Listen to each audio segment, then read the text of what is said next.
గంగ సాక్షిగా దొంగ మాటలు. ఇవి నీళ్లు కావా, ఎత్తలేవా? ఎల్నినో ప్రభావంతో వానలు లేవు, గోదావరిలో అసలు వరదనే లేదు. మరి నీళ్లను ఎట్లా ఎత్తిపోయాలన్నా మొన్న పవర్ పాయింట్ ప్రెజెంటేషన్లో సీఎం రేవంత్ రెడ్డి అన్నారు.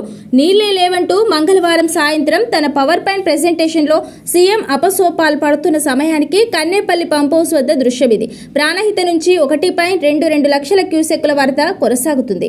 ఇవి నీళ్లు కావా, ఎత్తిపోయలేక కిందికి ఎందుకు వదిలేస్తున్నారు అని ప్రజలు అంటున్నారు. ఇక్కడ చూడండి,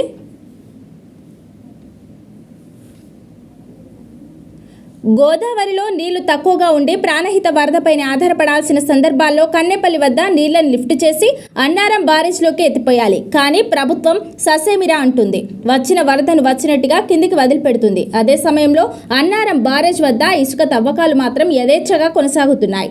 ఈ ఇసుక కోసమైనా ప్రభుత్వం బరాజ్ను నింపక నీళ్లను కిందికి వదిలిపెడుతున్నది, లేక ఏపీకి ప్రయోజనం కోసమా? ఇసుక కోసమైనా ఈ నాటకం?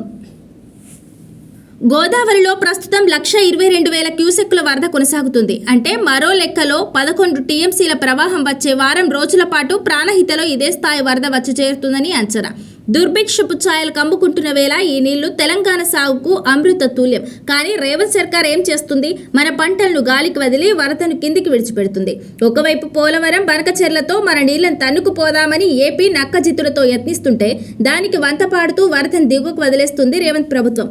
కాళేశ్వరాన్ని పడావు పెట్టి గోదావరిని దగ్గరుండి మరీ ఏపీకి సాగనంపుతుంది. మరి కృష్ణాలో ఏం జరుగుతుంది? ఏపీ, కర్ణాటక చేతులు కలిపి తెలంగాణకు చుక్క నీరు దక్కకుండా చేస్తున్నాయి. ఎగువన అక్రమ ప్రాజెక్టులతో కర్ణాటక పైపైనే కృష్ణా నీటిని మలుపుకొని పోతుంటే జూరాల, శ్రీశైలం ఎండిపోయేలా ఏపీ కుతంత్రాలు రచిస్తుంది. పాలమూరు రంగారెడ్డి ప్రాజెక్టుపై కత్తికట్టిన సీఎం బాబు గతంలోనే లేఖలతో అడ్డుకునేందుకు విశ్వ ప్రయత్నాలు చేశారు. తనకు అనుకూలమైన వ్యక్తులు అధికారంలోకి రాగానే ఇప్పుడు కుట్రల కత్తులకు మరింత పదును పెట్టారు. అటు గోదావరి, ఇటు కృష్ణ రెండింటిని బైపాస్ చేసి తెలంగాణను బలిపెట్టేందుకు కుయుక్తులు పన్నుతున్నారు. పరాయి పాలకుల మోచేతి నీళ్లకు అలవాటు పడిన కాంగ్రెస్ సర్కార్ బాబు కోసం తెలంగాణ రైతు నోట్లో మట్టి కొట్టే కుట్రలకు మంతపాడుతుంది.